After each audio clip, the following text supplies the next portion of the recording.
You are listening to The Vocal Technologist. Spoken tech for your ears. Welcome back, everyone. As a founder, the marketing world, it can feel like just pure chaos sometimes, right?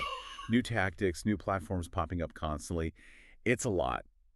So today, for this sort of Founder Fridays marketing focus, we're going to try and cut through some of that, really figure out what's actually moving the needle right now. We got some pretty interesting angles on advertising, user psychology, stuff that seems to be working. And I'm really keen to unpack it all with you. Yeah, it's definitely a challenge, but a fascinating one. I'm ready to get into how founders can, really make things work. We'll be looking at everything from getting your users involved to making sure your ad spend actually delivers. Okay, great. Let's jump right in then. Something I'm seeing pop up more is this idea beyond just like standard ads, user-generated distribution, UGD. It sounds like more than just people sharing stuff, like turning the product itself into its own marketing. Exactly. That's the core idea. UGD basically makes almost every user interaction a potential way to spread the word. Think about Notion. They went from, 1 million to 100 million users, largely because their product was built around shareable templates. Ah, okay. Yeah, and Canva. They say 90% of their designs are user-created.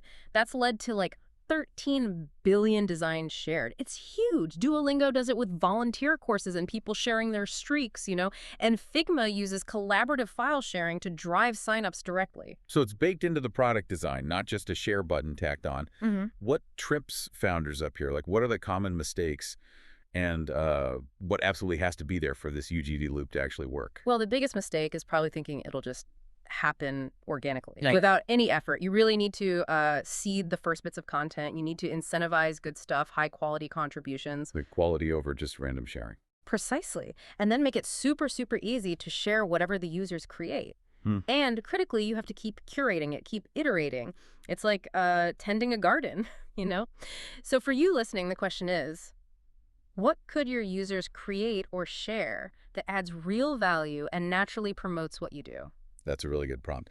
Okay, shifting gears a bit, advertising. We hear so much about being everywhere, but some recent stuff suggests maybe pinpoint accuracy beats sheer volume. Absolutely. The data is getting clearer on this. There was a study on YouTube ads that run alongside podcasts, found about a 7-8% lift in site visits for people who saw the ads, which sounds decent, right? Yeah, man. But here's the kicker. The audience watching those on YouTube, they were younger, more male, less diverse than the sort of general podcast audience for those same shows. Ah, interesting. So the platform changes the audience, even for the same content. Exactly, which means your ads, your creative, your whole media strategy needs to be super tailored to where your specific audience actually hangs out. So forget being everywhere. Be where it counts for your people. But how do founders find those niche spots, like that Delve example? Yeah. Finding the right two publications sounds almost lucky. How do you do that without just, burning cash? It's less luck, more understanding behavior. Where does your ideal customer spend their time online? Generally, Gen Z is heavy on TikTok, Snapchat, millennials often on Instagram, Gen X, maybe more Facebook. B2B, you're looking at LinkedIn. Okay. You research your specific audience, then focus there. That's platform fit. And Delve, they ran ads in just 2 specific digital publications. 4 ads total. Generated $1 million in attributed pipeline. 52x ROI. 66 leads, lots of enterprise ones. That's precision, not saturation. Wow. Okay. 52x ROI is... 4 out of 10. Yeah, that's surgical. Right. All right, let's talk about something else that gets a lot of buzz. Jumping on cultural moments. Seems risky, but potentially huge payoff. Yeah. How do you actually do that well? Yeah, it takes serious speed and really being tuned in. Look at Panera with the Taylor Swift sourdough thing. She mentions it casually, and bam, within 16 hours, they have a themed meal, merch, the whole thing. 16 hours. That's incredibly fast. Insanely fast. They got 500 million impressions, stuff sold out instantly. Or Reese's using their orange color and some Swift fan language for an Oreo collaboration, tied into a moment. Got them great placements, lots of buzz. The key ingredients seem to be speed, executing across different channels, and making sure it genuinely fits your brand and the cultural moment. That speed and alignment makes sense, but connecting this to how people search now, it's not just Google anymore, right? People search on TikTok, Instagram. How did that change things, especially with these cultural moments flying around? It forces what some call ecosystem thinking. Yeah. Your search team, social team, content team, they can't be in silos. They need to work together. Building authority today often means working with creators, building communities, having brand advocates, because that's where people are finding information and trust. It demands a really disciplined test and learn approach because everything's moving so fast. Okay, so it's more integrated. Now, something may be a bit more internal. This flood of information, social media trends, are we kind of losing the ability to form our own opinions? Just borrowing them? Yeah. And what does that mean for founders trying to connect authentically? Welcome back to The Vocal Technologist, by the way, where we unpack this stuff. That's a really sharp question. Yeah, I think social media, especially algorithms like TikToks, they can definitely create this. Maybe an epidemic of borrowed opinions is a good way to put it. You see the same takes repeated over and over until, familiarity just feels like truth. It makes genuine belief kind of fragile. So for founders, yeah, understanding that is key. Your marketing probably shouldn't just echo what's already trending. It needs to somehow cut through that, foster real engagement, help people connect with your unique thing, your message. Not just the echo chamber. That's a really interesting lens. Okay, one last practical thing. AI tools. Everyone's talking about them.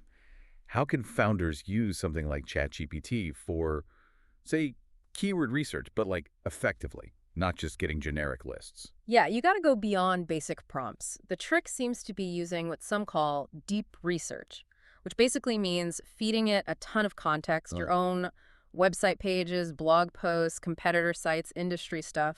So giving it more homework. Exactly. Yeah. Give it rich material, and it tends to generate much more nuanced, kind of clustered keyword ideas.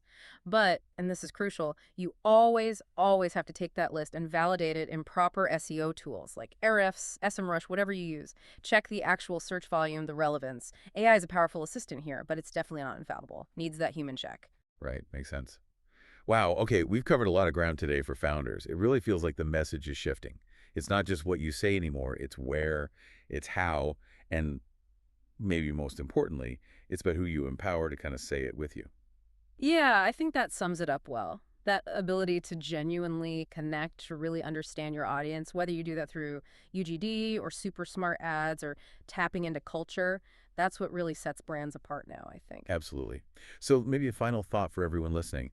In this world where opinions can feel borrowed and algorithms just show us more of the same, how can your marketing actually encourage some independent thought, some real connection with your audience, something to chew on? Thanks so much for tuning in today, and we'll catch you next time. Spoken Tech for your ears.